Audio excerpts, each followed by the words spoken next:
प्रिय भक्तों, आप सभी को मेरी तरफ से छठ पूजा की हार्दिक शुभकामनाएं। कार्तिक मास की शुक्ल पक्ष की चतुर्थी से सप्तमी तिथि तक छठ महाव्रत मनाया जाता है। इसमें भगवान सूर्य देव की पूजा होती है। छठ व्रत खास तौर पर पुत्र प्राप्ति के लिए किया जाता है। दिवाली के 6 दिन बाद छठ मनाया जाता है। छठ के महाव्रत को करना अत्यंत पुण्यदायक है। छठ व्रत सबसे महत्वपूर्ण रात्रि कार्तिक शुक्ल षष्ठी तिथि को होता है। सूर्योपासना का यह महापर्व 4 दिनों तक मनाया जाता है।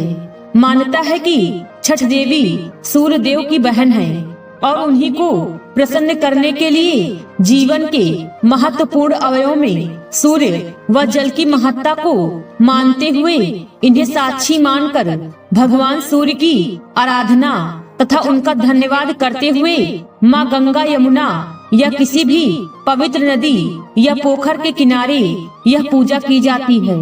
षष्ठी माँ यानी छठ माता बच्चों की रक्षा करने वाली देवी हैं। इस व्रत को करने से संतान को लंबी आयु का वरदान मिलता है। मार्कंडेय पुराण में इस बात का उल्लेख मिलता है कि सृष्टि की अधिष्ठात्री प्रकृति देवी ने अपने आप को 6 भागों में विभाजित किया है।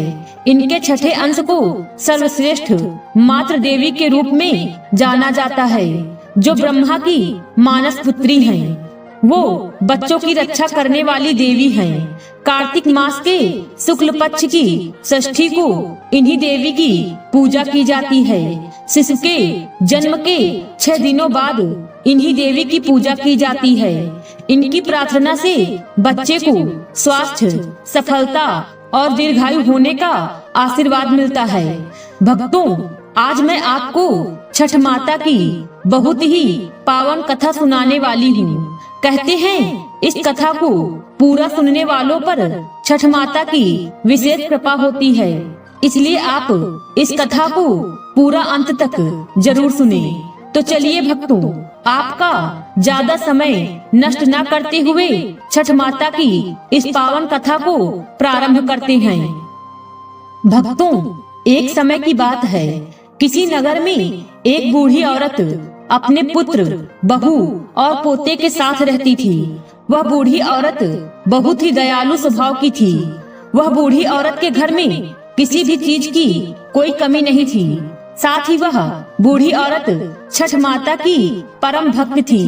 इसलिए वह हर साल छठ माता का व्रत बड़ी श्रद्धा और भक्ति भाव के साथ किया करती थी। लेकिन उस बूढ़ी औरत की बहू आज के आधुनिक सोच वाली नारी थी और वह पूजा पाठ में कोई विश्वास नहीं रखती थी। वह कभी भी अपनी सासू माँ को देखकर और उनके कहे के अनुसार नहीं चलती थी। ऐसे ही दिन बीत रहे थे। लेकिन जब कार्तिक मास की शुक्ल पक्ष की चतुर्थी तिथि आई, तब वह बूढ़ी औरत बहुत ही प्रसन्न थी, क्योंकि उस दिन से छठ का 4 दिवसीय पावन त्योहार शुरू हो रहा था। इसलिए अब वह बूढ़ी औरत घर की साफ सफाई करने में लग जाती है और अपने पुत्र को आम की लकड़ी तथा पूजा की सामग्री लाने के लिए बाजार भेज देती है। फिर वह बूढ़ी औरत अपने पुत्र की सलामती के लिए छठ का व्रत करती है। उसके बाद वह बूढ़ी औरत अपनी बहू से भी छठ माता का व्रत करने के लिए कहती है। लेकिन अपनी सासू माँ की यह बात सुनकर उसकी बहू उससे कहती है, अरे माँ जी, यह सब बेकार की बातें हैं। मुझे इन सब में कोई विश्वास नहीं है। ऐसा करने से भला क्या होगा। तब वह बूढ़ी औरत अपनी बहू से कहती है, चलो मैं तुम्हें छठ माता की महिमा बताती हूँ, जिसे सुनने के बाद तुम भी छठ माता की भक्त बन जाओगी। भक्तों, फिर वह बूढ़ी औरत अपनी बहू को छठ माता की पौराणिक कथा सुनाने लगती है और वह कथा सुनाती हुई अपनी बहू से कहती है, हे पुत्री, एक समय की बात है। किसी नगर में देवदत्त नाम के एक प्रसिद्ध राजा हुआ करते थे। उनके पिता का नाम स्वयंभू मनु था।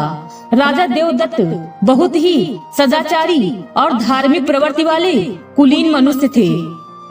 लेकिन विवाह के कई वर्षों के बाद भी जब उन्हें किसी भी संतान की प्राप्ति नहीं हुई, तब वे ऋषि कश्यप जी के पास जाते हैं। तब ऋषि कश्यप उन्हें पुत्रेष्ट यज्ञ कराने की सलाह देते हैं। फिर राजा देवदत्त पूरे विधि विधान के साथ पुत्रेष्ट यज्ञ का अनुष्ठान करते हैं।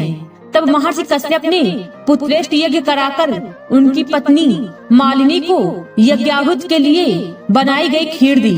पुत्रेष्ट यज्ञ के प्रभाव से देवदत्त की पत्नी स्वर्ग के समान सुंदर एक पुत्र को जन्म देती है, परंतु वह पुत्र मृत पैदा होता है। इसलिए राजा देवदत्त अपने उस मृत पुत्र को लेकर शमशान चले जाते हैं और वहीं पर एकांत भूमि में बैठकर अपने पुत्र को सीने से लगाकर जोर जोर से विलाप करने लगते हैं। तभी अचानक से वहाँ पर एक दिव्य विमान दिखाई देता है। वह विमान शुद्ध स्फटिक मणि के समान चमकने वाला बहुमूल्य रत्नों से बना हुआ था और उस विमान पर मन को मोह लेने वाली एक परम सुंदरी देवी बैठी हुई थी, जो ब्रह्मा जी की मानस कन्या देवी षष्ठी थी। जब राजा देवदत्त उस सुंदर देवी को देखते हैं, तब उस देवी को देखकर राजा देवदत्त अपने पुत्र को भूमि पर रख देते हैं और बड़े आदर के साथ देवी की स्तुति करते हैं। उनका शांत विग्रह ग्रीष्मकालीन सूर्य के समान चमक रहा था। उन्हें प्रसन्न देखकर राजा देवदत्त उस सुंदर देवी से पूछते हुए कहते हैं, हे देवी, आप कौन हो? राजा देवदत्त की बात सुनकर वह सुंदर देवी उनसे कहती हैं, हे राजन, मैं सृष्टि की मूल प्रवृत्ति के छठे अंश से प्रकट हुई देवी षष्ठी हूँ और इस संसार में छठ के नाम से प्रसिद्ध हूँ। मैं लोगों को पुत्र का सौभाग्य प्रदान करती हूँ। इसके अलावा जो सच्चे भाव से मेरी पूजा करता है, मैं उसके सभी प्रकार के मनोरथ को पूर्ण कर देती हूँ। छठ माता राजा देवदत्त से कहती हैं, तुम सर्वत्र प्रकट सूर्य उदय की पूजा करो, जल तथा वायु की पूजा कराओ और स्वयं भी करो। प्रकृति की आराधना से तुम और समस्त संसार वर्ष भर सुखी, स्वस्थ, निरोगी और दीर्घ आयु अवश्य होगे। यदि तुम मेरी पूजा करोगे तो मैं तुम्हें पुत्र रत्न प्रदान करूंगी। देवी की बातों से प्रभावित होकर राजा ने उनकी आज्ञा का पालन किया। राजा और उनकी पत्नी ने कार्तिक शुक्ल की षष्ठी तिथि के दिन देवी षष्ठी की पूरे विधि विधान से पूजा की। इस पूजा के फल स्वरूप छठ माता प्रसन्न होकर राजा देवदत्त को वापस पुनर्जीवित कर उनका पुत्र दे देती हैं। तब से कार्तिक शुक्ल पक्ष की षष्ठी के अवसर पर सूर्य प्रकृति की, जलवायु तथा छठी मैया की पूजा की जाने लगी। भक्तों, फिर बूढ़ी औरत अपनी बहू से कहती है, बेटी, छठ माता की महिमा तो ऐसी है कि जब पांडव जुए में अपना सारा राजपाट हार गए, तब द्रौपदी ने छठ का व्रत रखा था। द्रौपदी के व्रत के फल से पांडवों को अपना राजपाट वापस मिल गया था। इस तरह छठ का व्रत करने से लोगों के घरों में समृद्धि और सुख आता है। छठ पूजा या सूर्य षष्ठी या छठ व्रत में सूर्य भगवान की पूजा होती है और धरती पर लोगों के सुखी जीवन के लिए सूर्य देव के प्रति आभार व्यक्त किया जाता है। सूर्य देव को ऊर्जा और जीवन शक्ति का देवता माना जाता है, इसलिए छठ पर्व पर समृद्धि के लिए पूजा की जाती है। लंका विजय के बाद राम राज्य की स्थापना के दिन कार्तिक शुक्ल षष्ठी को भगवान राम और माता सीता ने उपवास किया और सूर्य देव की आराधना की। सप्तमी को सूर्योदय के समय पुनः अनुष्ठान कर सूर्य देव से आशीर्वाद प्राप्त किया था। एक अन्य मान्यता के अनुसार छठ पर्व की शुरुआत महाभारत काल में हुई थी। सबसे पहले सूर्य पुत्र कर्ण ने सूर्य देव की पूजा शुरू की। कर्ण भगवान सूर्य का परम भक्त था। वह प्रतिदिन घंटों कमर तक पानी में खड़े होकर सूर्य को अर्घ्य देता था। सूर्य की कृपा से ही वह महान योद्धा बना था।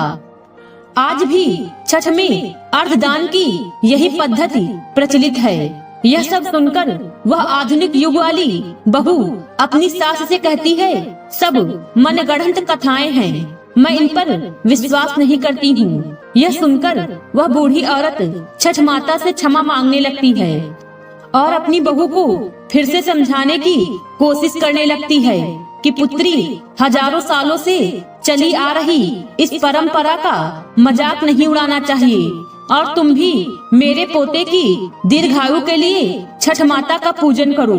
लेकिन वह बहू बूढ़ी औरत की बातों को अनसुना करके वहाँ से चली जाती है। फिर बूढ़ी औरत बड़ी श्रद्धा के साथ नहाए खाए का दिन करती है, लेकिन उधर बहू पूरा दिन घर के बाहर मौज मस्ती में बिता देती है। उसके अगले दिन जब छठ के पर्व का दूसरा दिन यानी कार्तिक मास की शुक्ल पक्ष की पंचमी आई, जिसे खरना या लोहंडा के नाम से जाना जाता है, फिर संध्या काल के समय जब वह बूढ़ी औरत अपनी बहू को खीर रोटी का प्रसाद देती है, तब फिर से उसकी बहू उससे कहती है, माँ जी, इतना कठिन निर्जला व्रत क्यों कर रही हो और अपने शरीर को कष्ट क्यों दे रही हो? इसका तुम्हें क्या फायदा होगा? अपनी बहू की यह बात सुनकर बूढ़ी औरत उसको फिर से छठ माता की महिमा समझाने की कोशिश करने लगती है, लेकिन उसकी बहू उन सभी बातों को अनसुना कर देती है और अपने कमरे में जाकर सो जाती है। भक्तों, वैसे तो वह बूढ़ी औरत कई साल से अपनी बहू को छठ माता की महिमा बताने की कोशिश कर रही थी और हर साल उसकी बहू इसी प्रकार से अनसुना कर देती थी। लेकिन इस बार न जाने क्यों अब उस बूढ़ी औरत का दिल बहुत घबरा रहा था और वह बार बार छठ माता से प्रार्थना कर रही थी कि हे माँ, मेरी बहू नादान है, इसे क्षमा करना, क्योंकि यह आपकी महिमा को नहीं जानती है। माँ, इसे क्षमा करना। उसके अगले दिन सभी लोग कार्तिक मास की शक्ति छठ माता की पूजा की तैयारी में जुटे थे, लेकिन उसकी बहू अपने कमरे में सो रही थी। वह बहुत देर से उठी है और उठकर बहू पास सोए हुए अपने पुत्र को उठाने का प्रयास करती है, लेकिन उसका पुत्र कोई जवाब नहीं देता है। यह देखकर वह बहुत ही घबरा जाती है और भागी भागी अपने पति और सास के पास पहुंचती है। फिर उन्हें सारी बात बताती है। बहू की बात सुनकर वह बूढ़ी औरत और उसका पुत्र दौड़े दौड़े कमरे में जाते हैं और वे भी उस बच्चे को जगाने की कोशिश करते हैं, परंतु वह जाग ही नहीं रहा था। इसलिए वह तीनों उस बच्चे को लेकर अस्पताल जाते हैं। फिर डॉक्टर उस बच्चे की जांच करते हैं और देखते हैं कि उसकी सांसें रुकी हुई हैं। यह दृश्य देखकर डॉक्टर भी आश्चर्य में पड़ जाता है कि इतना छोटा बच्चा जो बिल्कुल स्वस्थ था, ऐसा कैसे हो सकता है। परंतु विधि का विधान और प्रकृति का नियम कहकर वह डॉक्टर अपने हाथ खड़े कर देता है। तब उस बच्चे के माता पिता और दादी जोर जोर से विलाप करते हुए उस बच्चे को लेकर अस्पताल से बाहर आ जाते हैं, लेकिन उस बूढ़ी औरत का दिल तो पहले से ही घबरा रहा था। पोते की सांस चले जाने पर उसकी जुबान पर केवल यही शब्द थे कि हे छठ माता, क्षमा कर दे, मेरे पोते के शरीर में सांस भर दे। तुम तो पुत्र देने वाली हो, उनका पालन पोषण करने वाली हो, इसलिए तुम समय से पहले उनके प्राण कैसे ले सकती हो? यदि हमसे कोई भूल हुई है तो हमें क्षमा कर दो माँ। तभी अचानक से उसी समय कहीं से एक अनजान औरत वहाँ आ जाती है और उस बूढ़ी औरत की बहू से कहने लगती है कि छठी मैया किसी के भी असमय प्राण नहीं लेती हैं। तुमने अवश्य ही कोई ऐसी भूल की है जिससे माता बहुत नाराज हो गई हैं और आज छठ का पावन पर्व है। पूरी श्रद्धा से छठ माता का स्मरण करो, फिर विधि विधान से माता का व्रत करने का संकल्प करो। ऐसा करने से तुम्हारा पुत्र अवश्य ही जीवित हो जाएगा। शोक में डूबी हुई माँ के लिए यह शब्द उम्मीद की किरण लेकर आए थे और न जाने कहां से एकदम से बहू के अंदर श्रद्धा का संचार कर गए। फिर बहू अपने दोनों आंखें बंद करके छठ माता का स्मरण करती है और विधि पूर्वक छठ का व्रत करने का संकल्प लेती है। उसके बाद जैसे ही बहू अपनी आंखें खोलती है तो वह देखती है कि उसका पुत्र आंखें खोलकर हंस रहा है। यह अनोखा दृश्य देखकर परिवार के सभी लोग आश्चर्यचकित हो जाते हैं। बच्चे को जीवित देखकर जैसे ही बहू उस अनजान औरत को धन्यवाद करने के लिए सिर घुमाती है तो वह देखती है कि वहाँ पर कोई भी नहीं है।